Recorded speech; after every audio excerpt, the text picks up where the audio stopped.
Previously on Solve the World. She made 1,000 inquiries into who this shining man was. Jen was convinced, beyond any doubt, that this had to be Pied Piper. He was the monster under every bed, the vision beyond every dream. He was her nemesis. Jen knew it. She could feel it.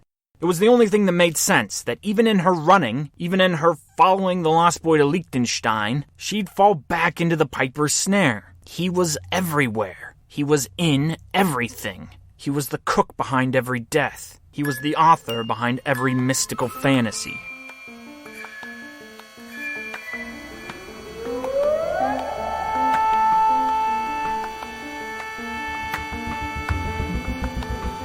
Solve the World, a fictional adventure told in 100 episodes. Once upon a time, in the beginning. Episode 79, The Talk.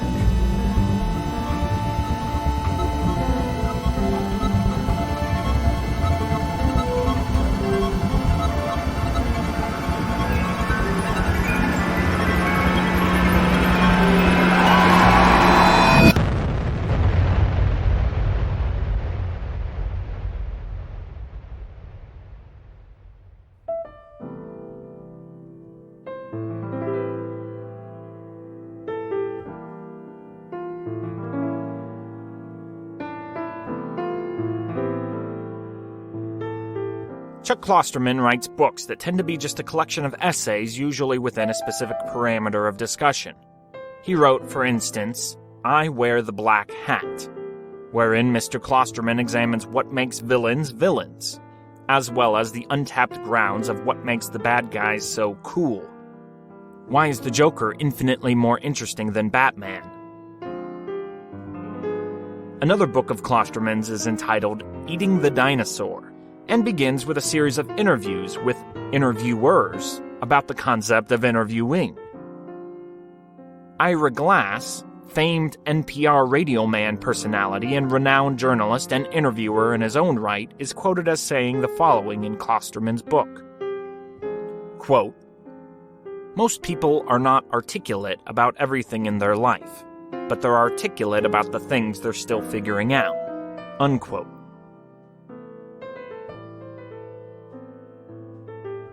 The one we called the Pied Piper went to a bar once a year. He chose a different bar every year.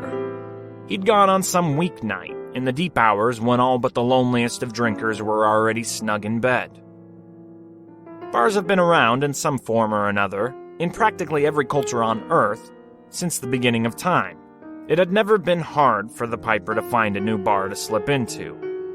One night, over a decade before the events outside of Onmo, before the death march to Blackhenge at the Earth's northern tip, this one, Mr. Pied Piper, snuck into a small bar in an undistinguished town in eastern Nebraska on a Tuesday evening. He was unaware of the boy that followed him silently. The boy would hear the old fife player's ramblings in full that evening. For the first time, the young boy would know the whole story. He would understand the narrative of his adopted father. The boy, bought and paid for from a secret genius list, lived with the Piper. The old man had taken the boy in as some kind of apprentice. The boy, known to us as Miles Faw, was often rebellious. He didn't understand the Piper's thoughts and actions. That's why spying on him was so necessary. After hearing the Piper's story, though, Faw's period of teen angst and childhood rebellion would be subdued in full. At the bar, wherein 4 drunkards remained, Piper chose a seat next to the one man who didn't sit at the bar, but rather sat slumped over at a table, his overweight body and displeasing aroma scaring off any potential table sharers up until this moment. Piper swiped in on the man.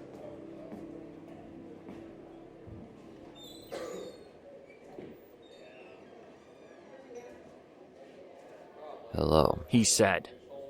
Nah, the drunkard croaked. I'll buy you a beer if I can share this space with you. How does that sound? No. You drive a hard bargain. 3 beers. That's my final offer. No response from the blank-faced inebriate. 4. Very good. It's settled then. Piper motions for the bartender. He tarries over. Yes, good sir. My friend and I would like 8 beers, please, and I would like additionally a tall glass of absinthe. I can't do that. 1 beer at a time.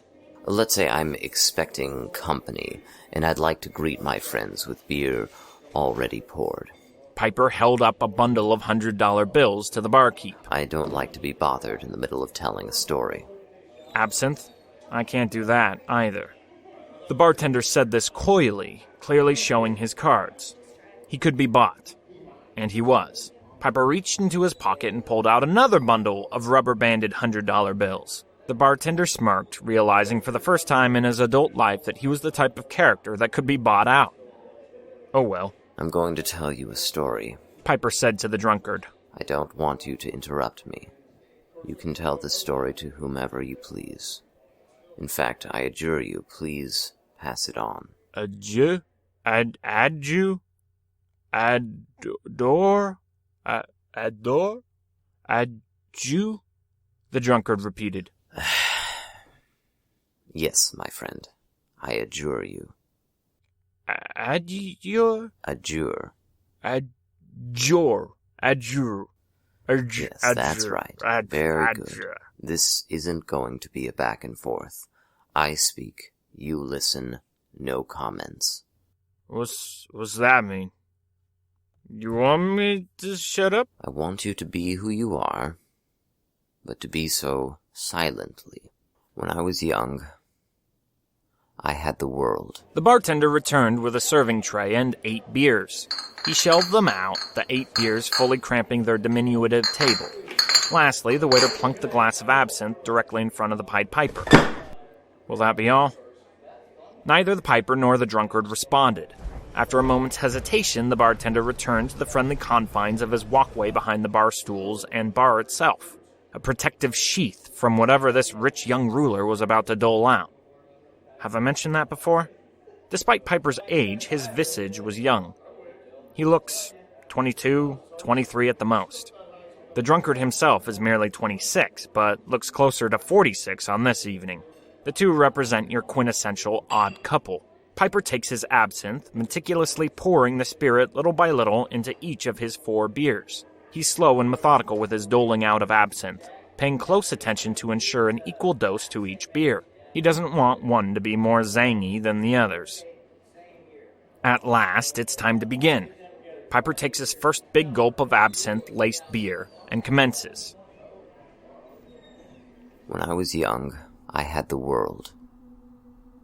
Everyone looked up to me. When I was young, there wasn't anyone to fight. I didn't have plans. It didn't enter my mind to think up schemes.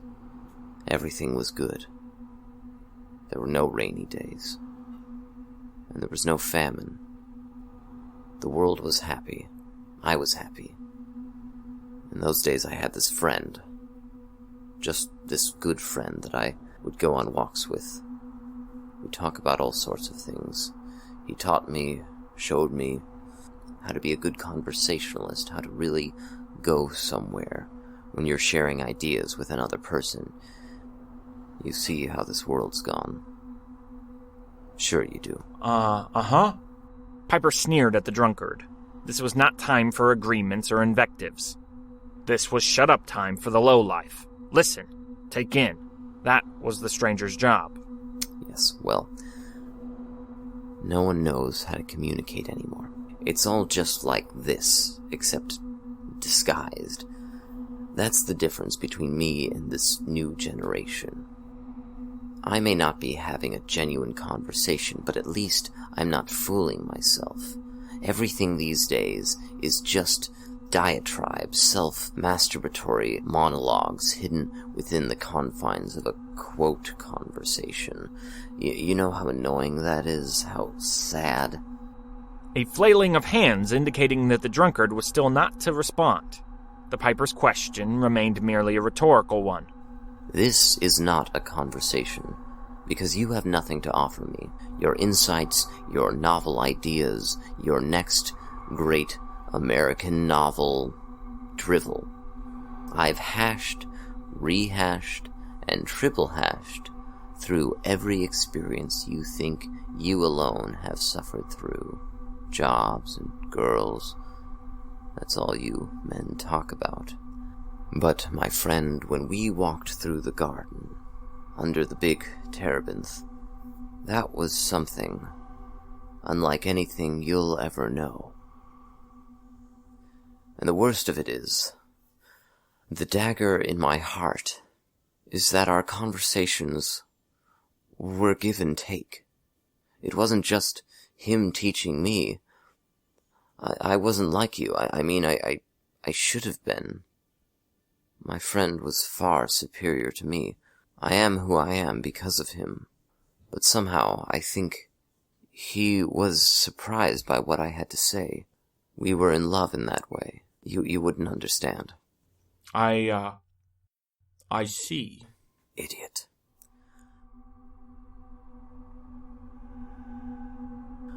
We're walking, my friend and I, one glorious morning, and he says to me, "You see that giraffe?" He didn't use those words, of course. We had a different lexicon back then, but I can't remember the words.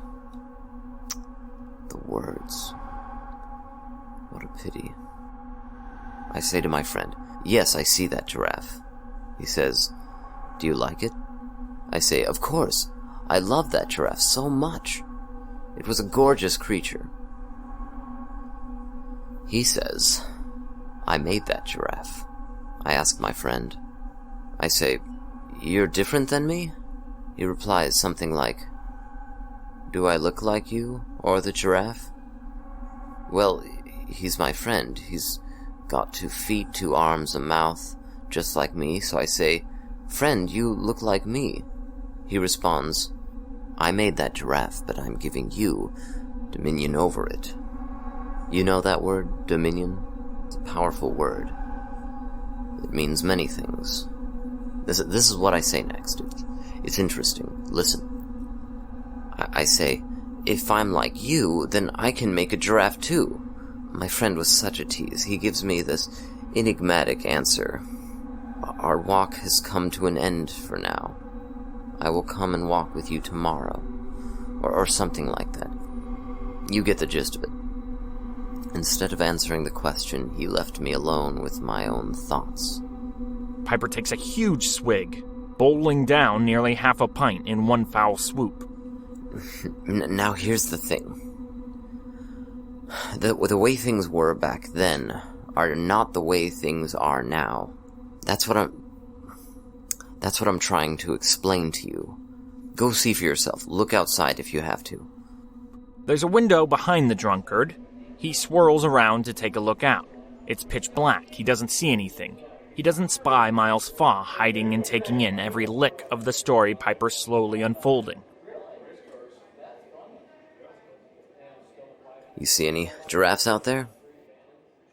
Of course not. That's my point. The world's different now. I'm left alone. My friend's gone. So I start talking to the giraffe. Patting, massaging its fur, that sort of thing. Don't hear me wrong, I'm not saying this was a magical land where all the animals talked. No. No. It wasn't follow the yellow brick road land or anything like that. The giraffe didn't talk back to me. Talking was different back then anyway. Wasn't like it is now. It was more inherent. Somehow. Like something you're born with. Now it's all learnt. It's super duper grammatical and split into thousands of languages and millions of dialects. Ugh. It's enough to bust a light upstairs, you know what I mean? Piper says as he knocks on his noggin. I'm there, in the garden or wherever, brushing my giraffe, which, don't forget, I have dominion over. And this is like true dominion for realsies. I'm brushing away, thinking to myself, I'm just like my friend. That's what he meant, right? I'm just like him. I'm just like him. That means I can make my own giraffe, right? this is what I'm thinking to myself, so I do. Almost. I'm thinking about what makes this giraffe a giraffe, you know? What makes this giraffe different from the hippopotamus. There's physical differences, of course, but there's also personality ones, identity differences. So you'll never believe this. I create, I form somehow in my mind, my bowels, whatever, my innermost parts, I make a giraffe. That's funny, right? He's not quite the same, though, this giraffe. I feel it right away when I create. I'm giving something up. I'm changed in that way. This giraffe man, the first of my creation, he's beautiful, polite, slow to speak, kind. There's a little less of those things in me now. The next day I'm walking with my friend. My giraffe man is walking besides us.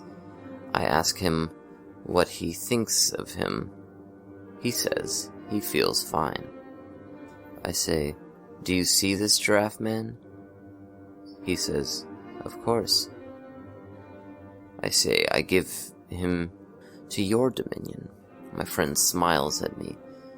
And then, do you know what he does next? He comes right up to my creation. The giraffe man bows his long neck to my friend, so that their heads are inches apart. It's a precious moment. It should have been made into one of those little statue things that they sell. You know, where the little kid statues of, have the big eyes, like the one where a little boy is dressed up like a doctor and has his stethoscope in his ears, listening to a globe that has band-aids all over it. If the guys that make those things saw my friend and the giraffe guy, they'd eat their own hearts out with their lovey-doveys. My friend whispers at my creation, responding to whatever he said. The giraffe thing smiles. Really, believe me, he smiles and then runs off like a kid running out to recess. Naturally, I turned to my friend. I said, "Hey friend, what did you tell my creation?" He says, "You gave him into my dominion, so I freed him." I wasn't sure what that meant exactly, but my giraffe man seemed happy, and my friend seemed pleased about the whole situation. We walked in peace. And I was happy. After we finished our walk, I decided to create some more. I thought that instead of just creating a giraffe man, I would make something really new. After all, that's what my friend did, right? Created new things. So I wanted to create new creatures like no one had ever seen. But here's the thing. Your generation doesn't seem to understand this. With your internet and your cell phones and your new movies, you all think that your generation is a nation of newness. People wait in line for the newest Apple phone because they believe deep down that the newest phone is something that's just being born, a newness into the earthly realm. Nope, that's not how it goes. Solomon was very, very right. There's nothing new under the sun. Even me, all those days ago, back when I walked with my friend in the gardens, I couldn't do new. New isn't something humans have the ability to do. All that we can do is mimic and blend. Mimicking is the easy part to understand. My friend made a giraffe, so I made a giraffe. Mimicry. Simple. But after that comes blending. That evening, as I lay by a cool creek bed, I thought, I want to create an icicle that's also like me. A mansicle, if you will. So I did. I made that day a frost giant. I showed it to my friend, and he seemed happy. Every day I walked with my friend. I gave him dominion over my creature. And then he set the creature free. Everyone was happy. We turned it into a little formula. For a long time, this went on. I created little people, rock people, sky people, mermaids, cat people, changelings, hobbits, all sorts of things. My friend liked them all. Don't forget, every time I created, I felt like I'd given more and more of myself away. In some sense, I was less than I was in the beginning. On the other hand, I was so happy to see what happiness I had made. It was worth it. One day, I asked my friend about this giving in creation feeling. We walked in the cool breeze, and I asked, since you're like me, but you have created many more animals than I have, are you less now than you were before? He answered me directly. I gotta give him that. He said, this is our distinction. You are me. You are the stuff of me. But I go on and on. You are finite. That's what he said. Do you get it? He's never ending. I was. Another big chug of absinthe and beer. I did something that evening. I thought to myself, I want a friend, just like my current friend, but I want him to be just like me. If I'm not never-ending, I want him to be un-never-ending. The piper stopped in his tracks. I know what you're thinking. Go ahead, say it. Why wouldn't you make a chick? The drunkard croaked. Yes, precisely. The answer is because I didn't know any chicks yet. How could I make what I didn't know? If I knew about them, I would make them. Rest assured, my son. Have no fear, but I didn't know about them. There weren't any around? There weren't any around. There's never any around me either. Sad. Yes, right. So, I decided to make for myself a true friend. But I knew this would cost me. Every time I created, I gave a piece of myself away. So if I wanted a true best friend who walked and talked and ate and laughed just like me, then I needed to give more of myself away than ever before. And I did. I cut myself in two. Half of all that I was, I gave. With one exception. I couldn't bear to part with any of my memories. I loved my memories. I cherished them like the stars in the heavens. After all my memories were love, joy, peace, patience, kindness, forbearance, goodness, faithfulness, even self-control. Walking with my friend, it took self-control in my soul not to ask my friend to walk longer with me each day. I learned to be full with our walks each day. These were the essence of my memories. And I didn't want to part with them, so I held them back from my creation. When he first came into being, he was beautiful, more radiant than anything you've ever seen, even more marvelous, in my eyes, than my original friend. This new friend, the last of my creation, was the best thing I'd ever done. In those first moments, when air first came into his lungs, I gave him his first name. You know what that name is? Hallel. That's the Hebrew name. I've forgotten it in my original tongue. Hallel means shining one. There wasn't anything I'd seen that was brighter than my finite friend. Hallel in Greek is Hyosphorus. You probably know it better in Latin. This word you do. Lucifer. The piper downed another beer.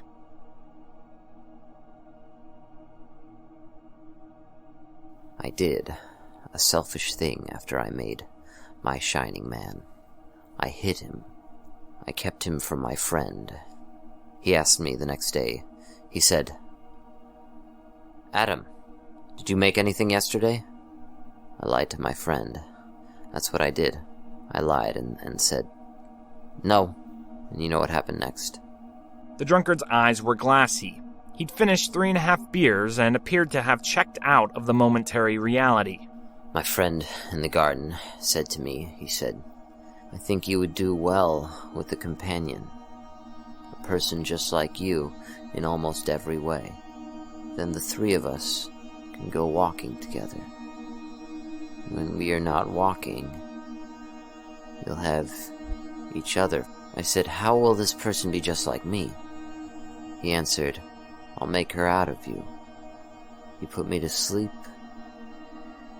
and that's when he made Lilith. Note: the name Lilith is the official name of Eve in this story. Eve is a title, not a first name. Just as the Pied Piper was a man, Lilith was an Eve. Or, less confusingly, Lilith was a woman. Any correlation between Lilith Babbitt and Adam's wife is left for you to reckon with yourself. We had our differences, but she gets a bad rap, let me tell you.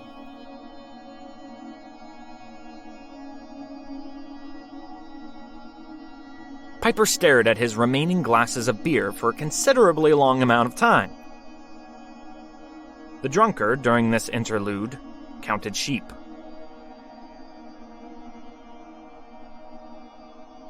Eventually, the Pied Piper arose from his stupor. She's not bad. She's not bad. Not fair, but nothing is. Nothing is. The story, dear drinking buddy, is not like it's remembered. Not at all like it's written. Sure, those elements might be there, probably are, but that's not what matters. Not to me. Who cares about some fruit off of a tree? You think nudity is a big deal? I don't care about that stuff.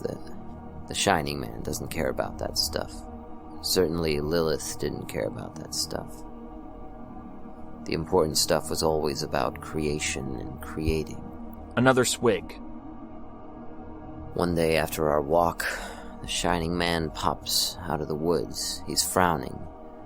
He says to me, I tried to create, but I can't. This confused me. I could create. And he's an exact halfling of me. Half of me, half of my stuff is his stuff. So why couldn't he do what I did? On the morrow's walk, I tried to be cunning. I said to my friend, can my frost giant create minions? Can he create as I created? My friend replied, honestly, he said, you have been bestowed attributes. These are the things you have a tendency to do, have a proclivity to enjoy, to succeed at. There are those things, and then there's your identity. I remember this part clearly, maybe more clearly than anything else. He said, your identity is in me. You can't divide it up. You can't share it. I told the Shining Man all this. I watched his eyes as I told him. He took in the intelligence, gathered the information.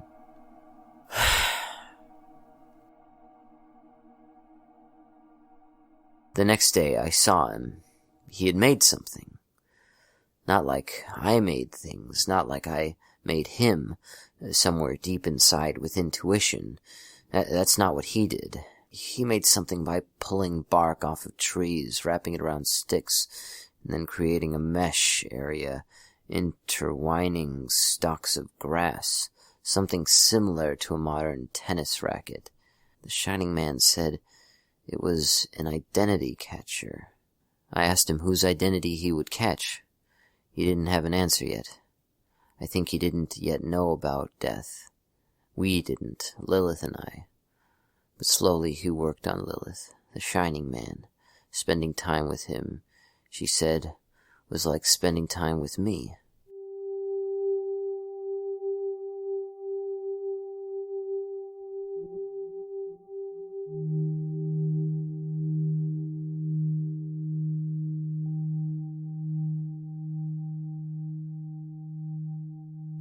My friend left us.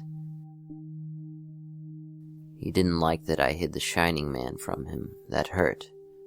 That hurt so much, and I know it hurt Lilith. I stopped talking to the Shining Man. I was mad at him. I guess it wasn't his fault that I hid him from my friend, but he shouldn't have seduced Lilith like he did. He saw himself as my equal. That shouldn't have been the case. We were not the same. My friend made Lilith for me, not him. She was to be my companion. He could find other companions, the rock goblins or the flying men. Anyone but Lilith. Unfortunately, all of it. Unfortunate. All of it unfortunate. For a long time, we didn't see him around. Lilith and I kept to ourselves. We learned about children. First Cain, then Abel, then Seth, then more. The giraffe died. We made clothes out of him. There was one absinthe-laced beer left. Piper downed it all. Death was still unnatural in those days. I suspect it works a bit different now, but the consequences are the same. After Cain did it, he ran into the desert. I found Abel's body. The rocks carried his blood, but he wasn't lifeless, not like nowadays. The rocks with his blood, I can't describe it. I don't know how to describe it. They shimmered. Their crevices undulated, as if speaking. This was Abel's will, his presence on the rocks. He was dead, but his spirit endured. I began to understand that day. I understood better years later. We'd built a home for ourselves. I sired many more children. We tried our best to fill our life with laughter and discipline. Our natural-born children were not going to be like my firstborn, the product of my full imagination. We were not going to bring any more shining men into this world. But one day, years and years after my friend left, years after Abel's blood cried out from the rocks, he returned, the unwelcomed guest. He wore many layers of painted leathers and furs and stitched together in new, strange uniforms. The Shining Man returned to us in our home. He had a proposition to make. He was bigger now. Physically, he looked stronger, more confident, brighter even. My world was dull. His was the tip of a rainbow, brilliant and sublime. More brilliant and more sublime now than when I first created him. I'd gained scars from toiling in the fields, wrinkles from my old age, blotchy skin from striving under the heat of the sun. This child of mine, this shining man, he was better now than ever. What had he done? What artistry had he invented? I don't know how he learned it, the new art. That's his word, by the way. For what he does, he calls it art. Or at least that's a fair translation. I can't remember the old words, but I can feel when we get the translation right. You know how many times I've told this story? Once a year. Every year. Always to some stranger. Just to know the narrative is out there. That brings comfort to my old frame. I'm not sure why. How many languages have I told this very story in? 15? 20? Probably more. I've forgotten so much. But no matter the times or the age, the memory of this remains. He had made an identity catcher. He learned that when a creature dies, little or big, its essence, soul, if you will, though soul is actually a separate thing, but for you to understand, soul works fine. This stuff flies out of our body and rejoins its ruler. Who is the ruler, you ask? The one that has dominion over you. I didn't understand that back then, when I walked with my friend. He was setting my creatures free from their dominion. Free. They could choose their ruler. We all choose. There's no alternative. Somehow the Shining Man had found a way to link action to dominion. Cain died and went to the Shining Man.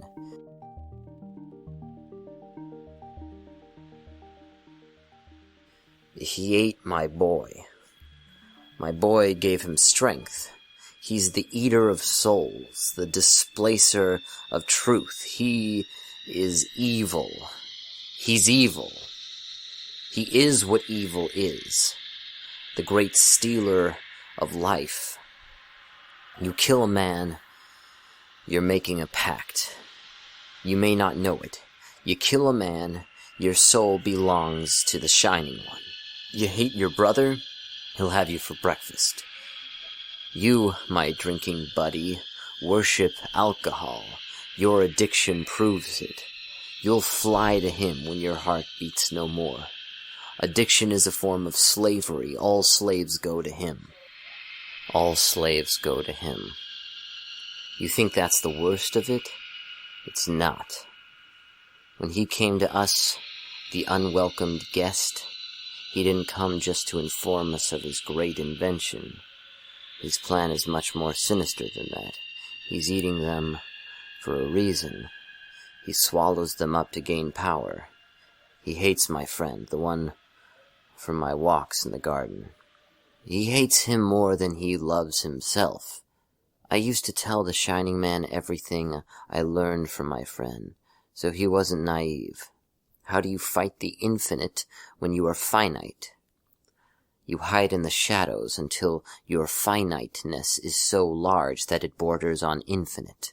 It sounds complex, but it's not. My children each have reflections of the infinite in their finite shells. I am a finite representation of my friend from the garden. We are the same, only I don't go on forever. He does. So when I create, I have to give of myself. When he creates, he doesn't lose any power. My children are a gift. Unlike my mental creations, the unicorns and Sasquatch, my children didn't suck any of myself in their birth. Every human child is a piece of the infinite. When they die, they return to the infinite. Unless they are slaves to someone else. So the Shining Man eats my children. Forever, he wants the world to never end. The longer it goes, the more reflections of infinity he possesses. I said no to him. He wanted us to join him in rebellion. I said no. My wife said yes. She joined him. Lilith and the Shining Man. She had her reasons. I can't blame her. My story is not hers. Her identity is now knit into the Shining Man's. Over the centuries, he's gained more power. He's learned new tricks, new skills. His finite pieces of the infinite constantly inform him of new horizons. People are special. So special. They don't even know.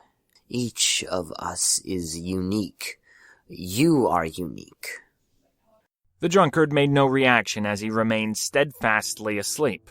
You hold in yourself a piece of the infinite. No one else has that same piece. No one. I can see a piece of my friend that went on walks with me in you. It's unbelievable. It's beautiful. But then that son of a bitch steals it from you. He abhors you. Many think I'm evil, that I want people to die. That's ludicrous. I know your value better than you do. I don't want you to die. I want you to thrive. But the longer you live, the better your chances are that you'll fall into slavery. That's a fate worse than death. So yes, I'll kill the whole world so that he'll stop eating us. That's the only way to win. The world has to end. Maybe then, when I stop the Shining Man, my friend will return to me. Maybe he'll forgive me. I want to go back. I have to go back. You could come too. You are beautiful. A piece of slobber dripped down from the corner of the drunkard's mouth. The game's gone on for far too long. The Shining Man is always using new tactics. Ghosts, werewolves, leprechauns, vampires, they are all from one of two families. Some of them, the frost giants, the Catwoman, they are my creation. They are creatures caught between two wars. Most of them try to stay on the sidelines, try not to be seen. Some of them join forces with the Shining Man. Still, a few found their way through the door 1,000 years ago. I don't know why, but a way out of this universe appeared some time ago. Ziz flew through it, and took with it many creatures. Some people, too, went through.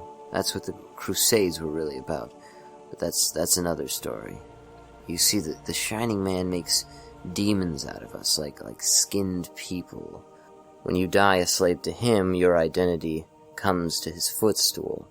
Many, then, before more than now, are given a choice. You can be eaten by him, become one with his grand ego, or 2, return to Earth as a perverse creature. All of the horror stories of nightmares doing unforgivable things, these are the brought back souls of dead humans, enslaved by the Shining Man. He learned that the stories of werewolves turned people to think and dwell on dark things. When you start imagining a werewolf ripping out your jugular, you start to think that this world is really a dog-eat-dog kind of place. So maybe instead of working with your brothers and sisters, you should seek to destroy them. That was the strategy. I've had my own strategies. Some worked okay, but mostly I failed. You know that's true because we're still here, living under the powers of the Prince of the Air.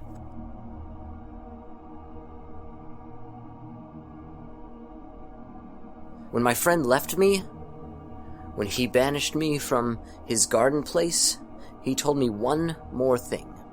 He was taking away my authority. He'd given the whole world into my custody. I was supposed to be the custodian of this whole thing. He took my dominion away. He distributed to 3 creatures.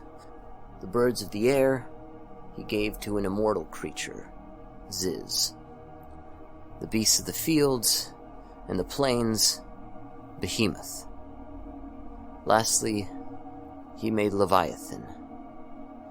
Then he whispered to me, when the story is over, Leviathan would come to finish it. That's what he said to me. Once upon a time, I hunted the Leviathan. Wondered what her role truly was. Now, in this late hour, I understand. I've prodded her for years, but soon she will awake. Soon, she'll come. Swallow us all up, and the Shining Man will lose.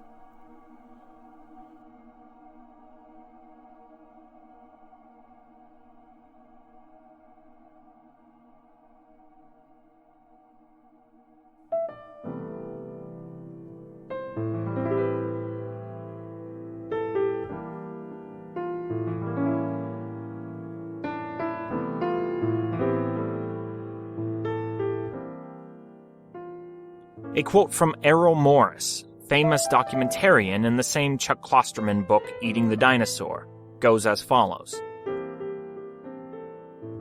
Quote, "The deeper question is, what's more important, narrative consistency or truth? I think we're always trying to create a consistent narrative for ourselves, and I think truth always takes a backseat to narrative. Truth has to sit in the back of the bus."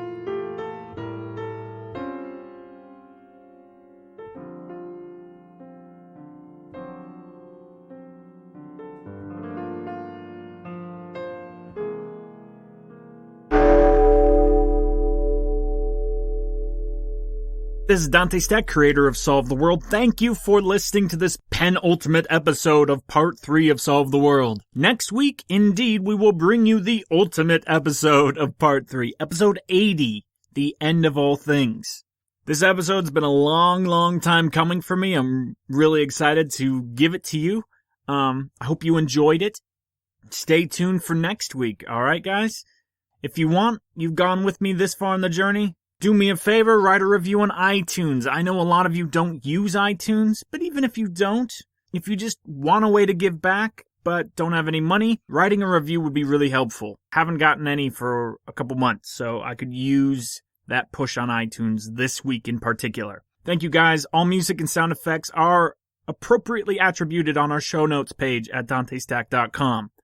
Thanks. See you next week for the season finale, we'll call it. Bye.